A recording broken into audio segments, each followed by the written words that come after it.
Welcome back to Equal IT's Shining the Spotlight series, where we shine the spotlight on incredible initiatives that are working to drive positive change in the STEM sphere. Today, we are shining that spotlight on EMMS Technology, and I'm so happy to have the founder, Samira Ali Gomes, joining us. So thank you for having me. I'm super excited to be here. As the founder of EMMSTech, we'd love if you could share more about your mission. Our mission at EMS Technology is to support and empower women of color in the Nordic tech industry. Empowering can be anything from empowering people to feel comfortable entering the industry. It can be empowering people to advance in the industry. Really, we kind of work within that word of empower, which can mean a lot of things. But it's really just about putting women of color in the kind of forefront of the Nordic tech industry specifically. Such a powerful mission, so important. And I absolutely love that you focus on empowerment. I know that EMMSTech was founded by a really spontaneous coffee meeting, I think back in 2018 time. Please tell us more about the founding story. Yeah, 2018, 2019. It was very, very spontaneous. And I kind of love telling the story because I think I was somebody who, at the time, I was very young, very afraid of kind of speaking my mind and talking to people. And even just networking and meeting people at events was very, very new to me. But I do feel like that one time I did it. I mean, I've done it quite a few times, but one of the first times that I did it and at least felt comfortable doing it is one of the seeds that then led to EMMSTech. So I had met this incredible woman at an event and I had told her about my frustrations about the tech industry. Because, like I said, I was quite young and I was just entering the industry. I was just starting my studies and I felt quite alone in a lot of rooms, even when I was entering rooms that were for women in tech. Specifically, it still felt as a woman of color and as a Black woman, I still felt quite lonely in those rooms sometimes. So I told her about this frustration, and we were literally walking towards the station, and we were just chatting. And then she said, "Oh, well, I know a few other people that feel the same way. Like, would you want to be connected?" And I was like, "Oh, yeah, sure." And again, at the time, I was like, "Oh, I've given her my number, but she's probably going to forget about me, never going to bring this up again." But she messaged just a few days later, and we're like, "Hey, like, let's have a fika." And me, her, and the two other founders, Mariam and Eleanor at the time, also met up and we just talked about some of our frustrations. They had been in the industry for a few years longer than I had. So it was also a bit interesting and a little bit sad, really, to kind of see that even people that had been in the industry for a long time also felt those challenges. So we just had a discussion and then said, well, let's just do something. Let's just do an event or a get together or something. And we did that a couple months later. And that led to EMMSTech and now forming. The fact that that started from a fika, which in Swedish custom is like a coffee cake type meeting, a break for anyone who isn't aware of that. But it's amazing. And the journey and the growth that you've had as well, Samira, from not necessarily being comfortable networking or speaking at these things, you're now empowering others to do exactly that.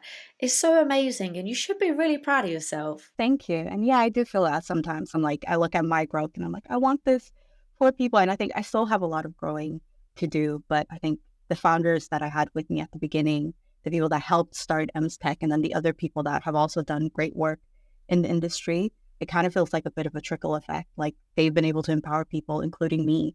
And now I'm kind of able to take that further to other people as well, which is quite great. Every day is a lesson. We're never the finished article. We're always learning, always growing. And I know you mentioned some of the frustrations that you had, those experiences where you felt alone, even in a room full of women at times. What other challenges and issues would you say led to founding EMSTech? It was partially the lack of representation. I mean, I think the problem is almost twofold, specifically in the Nordics and Sweden, which is why we also focus on the Nordics and Sweden. Part of the problem is the representation. You know, you go to different events or conferences and you, A, don't see a lot of women there, whether it's in the public or as speakers, and B, you don't specifically see a lot of women of color as speakers. And I'd actually say in Sweden overall, we're doing quite well with getting women as a whole onto, you know, conferences and onto these higher positions. But as a woman of color from Sweden, you don't see a lot of that representation. And I think that is part of the problem. But I think almost the bigger problem, or not necessarily bigger, but a problem that kind of multiplies that original problem is the fact that we don't really know how to speak about race and color and diversity beyond gender in the Nordics. We don't really have the language for calling somebody Black or calling somebody Latino. People still don't feel comfortable referring to people by their race. And that's not to say that you should be walking around every day down the Swedish streets going, that's a Black woman, that's a Black man, that's a Latino man. You don't need to be saying that, but being able to admit or at least say that that is a Black woman is one sentence that I think the Nordic people just haven't really gotten around to just yet. We are seeing some change, but compared to some of the other countries in the world like the US or the UK, where race is not only something that is talked about, even with the challenges that they have, it's not only talked about, but it's also part of surveys. Companies can track that kind of stuff. And yeah, I think those are the two key frustrations that, especially as a young person of color, you come into the tech industry or any industry and you first see that lack of representation. But then when you try to raise it, you're also immediately hit with people being very uncomfortable. Even though this is already an uncomfortable situation for you, it's now other people's comforts that you also need to think about. How do you try to encourage people to navigate these kind of uncomfortable conversations? So we've done this a few times where we've done workshops at different organizations and companies. And the topic that tends to be quite popular that we tend to do quite often is around biases and microaggressions. And the way we've now started framing that discussion and that presentation is, on the one hand, obviously giving people the knowledge on what a bias is and, what microaggressions are and how biases affect microaggressions as such. I think at the same time, the fact that we deliver it is great, but there is also a lot of content out there if you do want to learn about biases. What we try to do as well specifically is really just creating a safe space for people to talk about those biases and for people to almost accept that they have biases. Something I tend to say sometimes in those presentations is that having a bias isn't necessarily an inherently evil thing. Just because you realize you have this bias, it doesn't mean you now need to beat yourself up over it or feel absolutely terrible. But you have now noticed that you have this bias. And this bias could have come from your parents. It could have come from the society that you live in. But nonetheless, you've now noticed that this is the bias. How can we actually move forward and create, I don't want to say necessarily a safe space, but create a space where people feel comfortable learning and overcoming that. So while it's as much about the knowledge and educational part of it, the part of it is also creating that space for people to learn what biases are, but also how can we overcome them. When we notice that we have a bias, what do we do about it? How do we move forward from that and listen to other people when they tell us that we maybe have a bias or we've said something that hurts them? So it's as much, IQ and education as it is EQ and emotion and empathy as well. How would you describe a microaggression for anybody who maybe isn't so aware of what that means? Usually when I explain it, I have 3 slides behind me. But the way I would explain a microaggression is microaggressions are essentially how biases can present themselves. So microaggressions, they can be quite big things, but it's also in the name, micro. Oftentimes when we talk about microaggression, people will say, oh, well, I didn't think about it, or I didn't mean it, or, that wasn't what I meant, or oftentimes people talk about microaggressions as this thing that like, I didn't think about it. And that's kind of the point. Microaggression is to a certain degree your bias presenting itself in your subconscious without you thinking about it. So crossing the street because a Black man is walking towards you and he looks very scary, even though there maybe hasn't been anything that's done for you to be scared for that person. Being in the lift with a Black woman, you're clutching your pearls, so like holding your bag a little bit tighter, even though she's just walked in. If you point that out to somebody, they'll say, oh, I didn't even think about it. I didn't mean to do that. And that's kind of the point. Microaggressions is things that happen without you kind of noticing that it's necessarily a bias presenting itself. And again, like I said, it's not necessarily that now because you've done this, you need to be burned at the stake. And I don't think that's what anybody wants. But if somebody then points out, a microaggression and says, oh, actually, I didn't like it when you touch my hair. Like, I feel like I'm petting, animal at a zoo, rather than taking that as I'm a terrible person for doing this. And this person now absolutely hates me. Instead, just taking that as a learning opportunity of oh, wow, I did something that made this person uncomfortable. How can I become better next time? What should I learn from this? Because when it happens with other things, like if you accidentally offend a friend or a coworker, if it doesn't have anything to do with race or gender, we're quite, we kind of have the tools to go, okay, I did something wrong. What do I do to become better next time? How do I learn from this? But somehow when gender and race is part of it, then it becomes a lot more difficult and the emotions are heightened, which is understandable because it's a very sensitive topic. But sometimes you need to not necessarily take it away, but be able to look at it from a learning perspective as opposed to, with heightened emotions and feeling like it's a personal attack necessarily. At EMMSTech, how would you guide others to overcome microaggressions? The way that we try to do it in the workshops, at least, is giving people the tools to better spot microaggressions where possible. But the point with microaggressions, like I said, is sometimes if you're the person doing the microaggression, you sometimes can't spot it. So the other part of that is helping people, giving them the tools and kind of helping them get to a point where if somebody brings a microaggression to them, where if somebody comes up to them and says, when you did this thing that felt like a microaggression and that made me feel very uncomfortable, giving them at least the starting tools to be able to have a conversation about it that doesn't get immediately heated or immediately start feeling like a personal attack. If somebody brings that to you, how can you have an open conversation about it? How can you learn from it without it needing to be this huge thing beyond just somebody's experience and you learning from somebody's experience? So that's how we try to do it, really kind of give people those tools. And sometimes it's giving them very specific tools, but sometimes it's also just giving them the opportunity to talk and giving them the opportunity to navigate that themselves. Because I think one key thing as well is that I don't think there's a one size fits all, especially when it comes to delivering workshops and helping organizations or companies or teams. Every company that we've come into, they have their own context. They have their own history, their own different teammates, different dynamics. So something that might work for somebody by saying, oh, you should do X, Y, Z, that might not work for another team. So also having that open conversation of what do you think needs to happen here? What would make you comfortable in this team? What would make sense here in this scenario? So you have your workshops, you have your community. How big is the community now? I'd say we're at about 200 people roughly now. Ah, that's so, so amazing. And what else is your focus at EMMSTech? I think sometimes empowerment can be a big word that you don't necessarily know what it means. What it means for us is really creating opportunities for growth and opportunities for learning and also creating opportunities, period. So something we've been working on a lot is making sure that when we have opportunities of going to specific conferences or being in specific rooms, making sure that there are ways that we're bringing the community with us.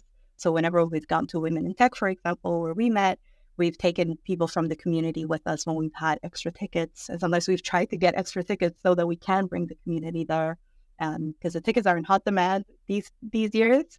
So being able to bring our community with us means quite a lot. And we're now setting up a new process and a new offer to be able to get more women of color into more of these types of conferences, whether it's Web Summit or whatever there is going on across Europe and not just in the Nordics, but being able to create those opportunities because that's where you grow, that's where your network expands. So that's a lot of what we're trying to do. We've been doing workshops and other types of networking opportunities for quite a while, and we're definitely looking to continue doing that and doing some more stuff online as well to be able to broadcast and disseminate that stuff a lot easier. Yes, and not only do you have that empowerment and that educational piece, but you're building that support system for others so they can feel like they're not alone. And that's what I absolutely love about EMMSTech. I read about the EMMSTech Scholarship as well. Please tell us more about this. The scholarship is actually something that was set in motion by an incredible community member who's been with us for quite a while, I'd say almost since the beginning. Her name is Christine Osazua. So she was part from the very beginning and kind of were part of some of our panels and such. So she actually came to us and said that I want to help make this happen. I see the importance in this and I'd love to do this. And it would be great if we could do it together. So we, of course, jumped on the opportunity. And since then, we've given out 4 scholarships of about 10,000 crowns each, which I think is quite great. Sometimes when we talk about the scholarship, people are kind of like, well, isn't education free in Sweden? Why do we have the scholarship?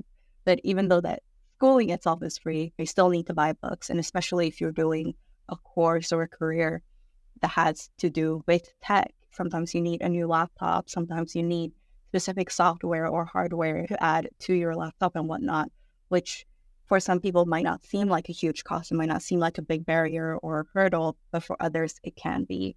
So being able to do that is quite great. And boot camps as well are becoming more and more popular in Sweden and across the Nordics, really, and those can have quite high costs sometimes.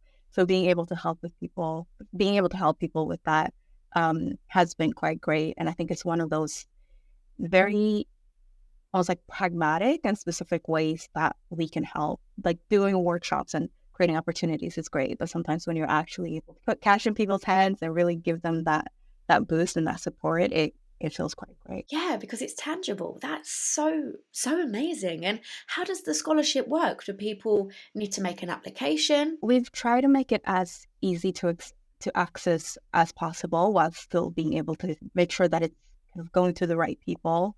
So the way it's worked in the past is that we've had a pretty much an online form where anybody can apply for the grant, and we'll usually ask them a few different questions about what are they studying to make sure that it still falls under tech, when are they going to be starting, and then ask them to give us a little bit more information about that. Then we kind of filter off of that a little bit, but then we also do use a bit of a randomizer as well to randomly pick who we choose as well. Because the one thing that we realized in the very beginning was that it's very hard for me to sit and say that somebody deserves the money more than somebody else. I can say whether they are studying a technical degree or a topic within tech. I can kind of, have those criterias, but I'm not comfortable and I'm not the person to say whether somebody deserves the money more than somebody else. So we do use a bit of a randomizer as well, to make it just a little bit more fair. From there, usually we'll do an interview just to double check with the person. Firstly, see that they're real, have a bit of a meeting, and then ask them some more questions about what they're studying, why they're studying, and so on. And once everything seems like it's good to go, we send the money out. Wow, I love it. There's so many great things that you're working on. I'm super excited for you. And thinking about the future, what are you excited about for EMMSTech? Because we've been going for almost 4 years now. I'm so used to saying that we've been going for like 2 years. So saying that it's been 3 or 4 years feels so weird. But we have been going for quite a while. And I think especially with the pandemic, it does feel a little bit like a before and after, because we've been going for quite a while before the pandemic, and then the pandemic happened. So I think I'm really excited just to take a lot of the learnings from before the pandemic and during the pandemic, of the things that we did, the things that worked and the things that didn't work during those times, really taking those learnings and applying them to some of the stuff that we've got coming up, like the paid forward scheme to get more people to go to these conferences and such, and with the scholarship as well. So yeah, we've got not necessarily a new team, but our team kind of grows and shrinks as the time goes, because everybody's volunteers. So sometimes work and other life stuff can get in the way. But we've got a solid team now that's quite excited to take their own learnings from the stuff that they've done in the past, but also the learnings from the stuff that EMMSTech has done. Because even though they're kind of new people, they've been here since the beginning of the year, they've still been part of EMMSTech since the beginning of our journey. The people that we're working with now, Carmen and Degmo, some of them came to one of our first events, for example. Some of them came to other earlier events. So it's quite nice for them to have seen the progression of EMMSTech and now become part of the team and take it forward. Volunteering is one thing, but how else can the community or organizations get involved with what you're doing? It might be a bit cheeky to say, but we're a charity like any other. So if any company or organization has funding or sponsorship opportunities, that's kind of quite high on the list, of course. We love doing what we do, but some stuff you just can't do without, financial or other types of support from companies. So that would always be great. Otherwise, I mean, we're always just looking for people to come and talk to us and share their stories, not just with us, but the rest of our community.